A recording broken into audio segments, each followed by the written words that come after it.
fear I experience daily, I have trouble concentrating on even the smallest tasks, saying this has made it extremely difficult to secure regular employment. And as a result, I am extremely financially vulnerable and have trouble meeting even my most basic needs of food and shelter. With the women asking the court to seal all identifying information in the future proceedings in order to try and stem the tide of harassment. But for now, on both fronts, we're gonna have to wait to see what happens. And then, Pennsylvanians can finally sleep tonight because Danilo Cavalcante has finally been caught. Right, that 34-year-old convicted murderer who was sentenced to life without parole last month for killing his ex-girlfriend. Then a week later, escaping from prison by crab walking up a wall and diving through razor wire. And after a nearly 2-week-long game of hide-and-seek in Chester County, state police this morning described how he was caught, saying first, a burglar alarm went off at a home within the search perimeter just past midnight, and while no one ended up being found there, it did bring a flood of cops to that area. Then, a helicopter picked up a heat signal and began tracking it, but poor weather soon forced the aircraft to fly away. So tactical teams converged on the area, securing it until weather cleared, and then with the chopper watching for any attempt to escape, the teams moved in and found Cavalcante, with him crawling through some underbrush to get away, carrying his .22 rifle with him. But the cops unleashed a dog on him. It barreled forward, sinking its teeth into his flesh. And you can see him soon after in cuffs getting escorted away by several officers. And thankfully, except for the bite wound, no one else got hurt, no shots were fired. And so that essentially brings us to the end, though there is this other small controversy, because you also have some people criticizing the officers for taking a photo op with Cavalcante positioned in front of a line of cops, with one holding his arms, another taking a knee and holding up his rifle in the air, and some canines looking badass up in the front. So there, when asked about it at a press briefing, the lieutenant colonel defended the picture, saying those men and women worked amazingly hard through some very trying circumstances. They're proud of their work. And then, Ariana Grande is in the news, and it's not because she helped break up a marriage, which of course was the last time she was making massive headlines, but this time it was because she was in a beauty secrets video from Vogue yesterday. And there, she dove into a very human conversation about her complicated relationship with beauty. And the part that seemed to have resonated with a lot of people was her emotional discussion about her previous use of Botox and lip fillers. For a long time, beauty was about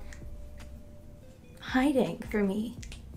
And now I feel like maybe it's not. Since I stopped getting fillers and Botox, and maybe I'll start again one day, I don't know. To each their own, whatever makes you feel beautiful, I do support. But I know for me, I was just like, oh, I want to see my well-earned cry lines and smile lines. I hope my smile lines get deeper and deeper, and I laugh more and more. And I just think aging is like it can be such a beautiful thing. With many coming out in droves supporting the video, saying things like, I'm so glad Ariana was honest about her getting lip fillers and Botox, and what she said about aging is what young women need to hear. Saying she showed totally vulnerable transparency. Saying she's so real for sharing that she had that done. Others frustrated at the unreachable beauty standards women are expected to maintain. Saying she's barely 30 years old. The fact that she was getting tons of Botox and lip fillers before even turning 30 is insanity. Though, depending on where you go on social media, there were other people that were like, hey, why are we even talking about this? And arguing that she shouldn't be getting all this praise after the drama surrounding her relationship with Ethan Slater. Though for me personally, I think we can look at this as two different situations. Like, you can feel whatever you want to feel around Ariana and her relationship and all that. Like, I personally don't care. Like, from what I've seen, it's fucked up, but like, it's not my life. But then two, there is something interesting and eye-opening about someone that does seem very beautiful, talking about how even for them, like, their self-image is so messed up, and then the things that you might have to go through, I think that can be beneficial. Though then the cynic in me is like, yeah, but how much of this is a distraction to get away from the other story? But whatever. But hey, what are your thoughts on this? And then, unemployment needs to be higher because workers have become too arrogant and need to be put in their place. That is literally what was argued during a summit by millionaire Australian property developer Tim Gurner, who I imagine just like woke up one day and was like, I already kind of look like one. Let's just fully lean into being an actual real life supervillain. I think the problem that we've had is that we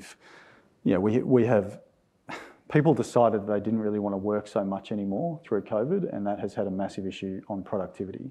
Tradies have definitely pulled back on productivity. They have been paid a lot to do not too much in the last few years, and we need to see that change. We need to see unemployment rise. Unemployment has to jump 40, 50% in my view.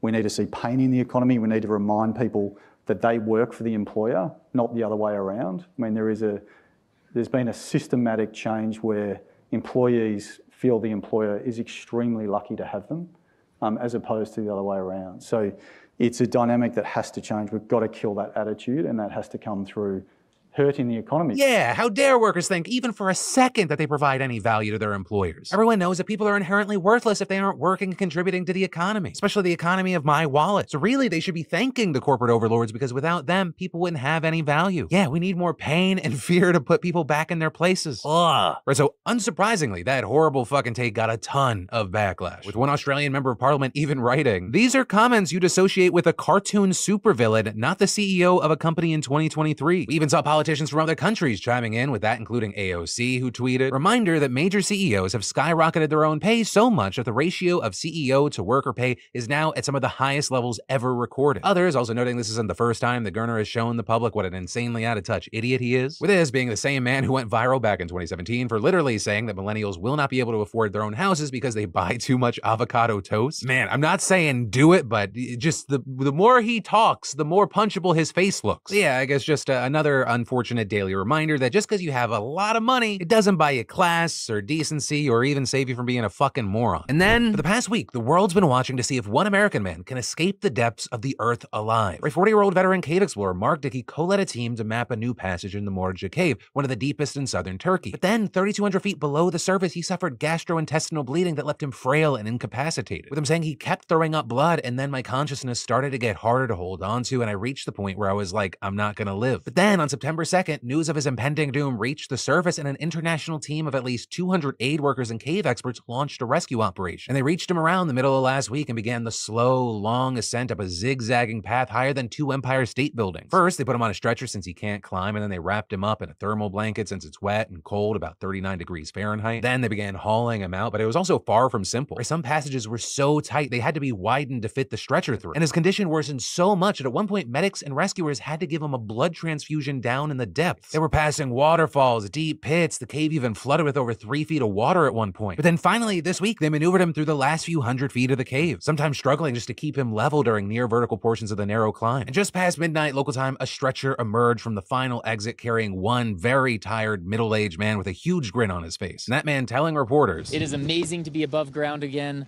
I was underground for far longer than ever expected with an unexpected medical issue. It's been one hell of a crazy adventure." With him now reportedly in the ICU at a nearby hospital, and he's doing well. And then, y'all, who hasn't felt the effects of the cost of living in recent years? And with credit cards, personal loans, medical bills, it's all too easy to fall into or further into debt. And I mean, how many of you wish that there was another solution to paying off your debt? Well, thanks to today's sponsor, PDS Debt, they have customized debt savings options for anyone struggling right now. If you're making payments every month on your debt and your balances aren't going down, listen up. PDS Debt rolls all of your payments into one low monthly payment based on what you can afford. Everyone with over $10,000 or more in debt qualifies, and get this, there is no minimum credit score required. You can pay off your debt in a fraction of the time, saving thousands in interest and fees. And PDS Debt is giving you beautiful bastards a free debt analysis just for completing the quick and easy debt assessment at pdsdebt.com/DeFranco. You'll receive a full breakdown on how to save on interest each month and the quickest ways to take care of your debt. So just go to pdsdebt.com/DeFranco and get your quick and easy debt assessment today. It's time to take back control of your life and live for you, not your debt. And then, are you or someone you know obsessed with Taylor Swift? Would either of you like that to somehow be a job so maybe it feels less weird? Well, baby, do I have good news for you. Gannett, the largest newspaper chain in the United States, just posted a job listing for a Taylor Swift reporter. So you might have to hide some of your idol worship in the interview because they say that they're looking for someone with a voice but not a bias, as well as 5 years of experience and the ability to satisfy people's undeniable thirst for all things Taylor Swift. With that position specifically writing for USA Today and the Tennessean, which is the paper in Nashville where Swift began her career. And this is kind of stand out for a few reasons. The first being, while it is normal for outlets to employ music reporters or entertainment reporters, it's just rare to see someone whose beat is exclusively a single artist. Though also in the case of Swift, her cultural and economic importance is undeniably meteoric. I mean, she broke Ticketmaster, she caused an earthquake in Seattle, she even grew the US economy. And now her globe-spanning Eras Tour could bring in $1.4 billion or more in sales according to Pollstar, the highest in music history by far. And all of that also boosting her entire body of work, putting 10 albums on the Billboard 200 this year alone. And then last night, she took home 9 trophies from the MTV Video Music Awards, which I just found out is still a thing that happens. With all this leading the Times to conclude that Swift has achieved a level of white-hot demand and media saturation not seen since the 1980s heyday of Michael Jackson and Madonna. Or as Robert Thompson put it, you cannot be conscious in the United States without on some level having to come to grips with Taylor Swift. But also with this, there is some controversy and criticism, with some critics arguing not only has Swift's cultural dominance gone too far, saying Swifties often see her as this immovable cosmic force, someone who's more than just human, but also as we're seeing with this reporter job, it arguably crowds over everything else that doesn't have to do with Taylor Swift or the entertainment industry. Right? Notably, this is happening as we've been watching investigative reporting jobs in the local journalism industry absolutely get wiped out for years now. With one Tennessee reporter pointing out that while Nashville's getting a Taylor Swift reporter, Memphis has 0 investigative journalists from Gannett. And last December, Gannett cut about 6% of its roughly 3,400 person US media division. Right? So many fear that the media industry is making this shift away from so-called real news and reporting on matters that are kind of softer culture and entertainment content. Right? Things that generate clicks rather than, deep investigative pieces and things like corruption. But also with this, you had Kristen Roberts, Gannett's chief content officer, defending the listing yesterday, saying the USA Today network is committed to serving its readers with essential journalism, and that, quote, includes providing our audience with content they crave. But then you also had people seeming to